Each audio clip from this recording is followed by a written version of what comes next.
Hello বন্ধুরা, good morning. সবাই এখন ঘুমাচ্ছেন। আমি আজকে দোকান ভাঙা চলেছে, ভোর 5টা বাজে। অন্ধকার, সবার দোকান ভাঙা হয়ে গেছে, গাড়ি আসবে, লেট হয়ে গেছে। তা আমার এখনও দোকান ভাঙাই হয়নি, হলো চলো। আর ঘুমাচ্ছে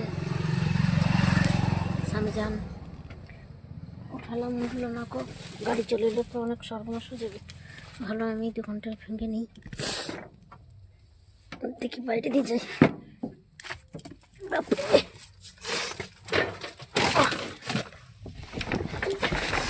উঠে পড়ো, গাড়ি চলে আসবে। গাড়ি চলে এলে এত কাজ তড়িঘড়ি করে পড়বে না। অনেক